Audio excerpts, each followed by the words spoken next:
ഇതൊരു സൺഡേ ആയിരുന്നു കേട്ടോ. രാവിലെ തന്നെ ദോശയൊക്കെ ഉണ്ടാക്കാനായിട്ട് നിൽക്കായിരുന്നു. എണീറ്റപ്പോൾ തന്നെ ഒരുപാട് ലേറ്റ് ആയിട്ടുണ്ടായിരുന്നു കേട്ടോ. സൺഡേ അങ്ങനെയാണ് കേട്ടോ. അല്ലാത്ത ദിവസങ്ങളൊക്കെ നേരത്തെ എണീക്കുന്നത് കാരണം ഞായറാഴ്ച ദിവസങ്ങളിൽ ഞാൻ കുറച്ചധികം നേരം തന്നെ കിടക്കാറുണ്ട്. എണീറ്റ് വന്ന് വേഗം ദോശയൊക്കെ ചൂടാൻ കേട്ടോ. അയ്യോ ഒരുപാട് ലേറ്റ് ആയില്ലോ എന്ന് വിചാരിച്ചിട്ട്. അപ്പോൾ കണ്ണനും കല്യാണിയൊക്കെ എണീറ്റ് കിടക്കുന്നുണ്ട്. അപ്പോഴാണ് ഞാൻ ആലോചിച്ചത് കല്യാണിയുടെ പേരിൽ കർക്കിടപ്പൂജയ്ക്ക് അയ്യപ്പൻകാവിൽ കൊടുത്തിട്ടുണ്ടായിരുന്നു. അപ്പോൾ തലേ ദിവസം എന്നെ വിളിച്ചിട്ടുണ്ടായിരുന്നു, എന്തായാലും വന്നോളോ അതിന് പായസമൊക്കെ വാങ്ങണം എന്ന് പറഞ്ഞിട്ട് എന്നെ വിളിച്ചിട്ടുണ്ടായിരുന്നു.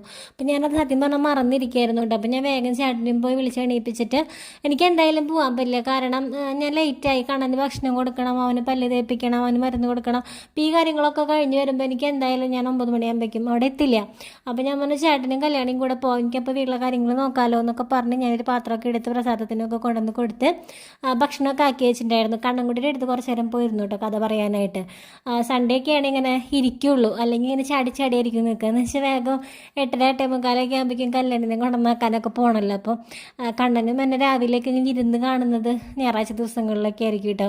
അപ്പോൾ കണ്ണന് വന്നൊരു ഗിഫ്റ്റാണ് കേട്ടോ ആ ഒരു ടോയ്.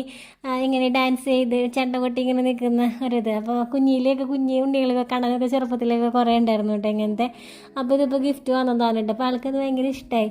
അയ്യോ വലുതാവും തോറും കുഞ്ഞു വാവയായിട്ട് വരാൻ കേട്ടോ. അവർ കുഞ്ഞു സാധനങ്ങളും കുഞ്ഞു കുട്ടികൾ കളിക്കുന്ന കാര്യങ്ങളോടൊക്കെയാണ് അവന് താല്പര്യം. പാവക്കുട്ടി, ആനക്കുട്ടി, കാറ്, ഇതൊക്കെയാണ് ഇപ്പോൾ ഇവൻ്റെ കളിക്കുന്ന സാധനങ്ങൾ.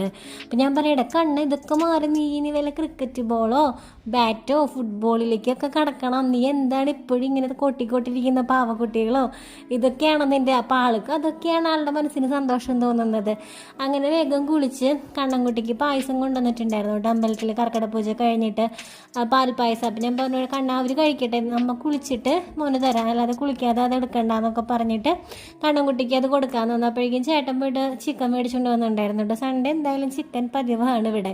അപ്പോൾ ചിക്കൻ മേടിച്ചിട്ട് വന്നിട്ടുണ്ട്. അപ്പോൾ ചേട്ടൻ അതിലേക്കുള്ള സാധനങ്ങളൊക്കെ എനിക്കൊന്ന് റെഡിയാക്കിയൊക്കെ തന്നു കേട്ടോ. അത് ചേട്ടനുള്ള ദിവസമൊക്കെ എനിക്ക് ചെയ്ത് തരാറുണ്ട് കേട്ടോ. അപ്പം ഞാൻ കണ്ണൻകുട്ടിക്ക് അങ്ങനെ പായസം പാൽപ്പായസം ആണെങ്കിൽ അതിലത്തെ അരി ഭയങ്കര വലിയതായിട്ട് കിടക്കുന്നതാണ്.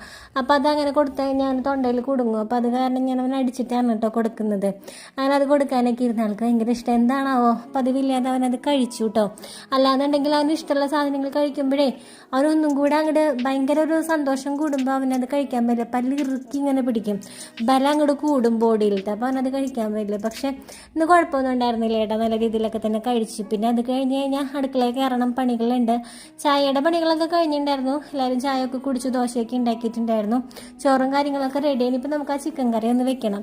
അപ്പോൾ ഞാൻ കണ്ണൻകുട്ടിനെ ആ ഒരു ചെയറിൽ കൊണ്ടുവന്ന് ഇരുത്തിയപ്പോൾ കല്യാണിയും വേറെ ഒരു കസാരയൊക്കെ ഇട്ടിട്ട് അവിടെ വന്നിരുന്നു കേട്ടോ.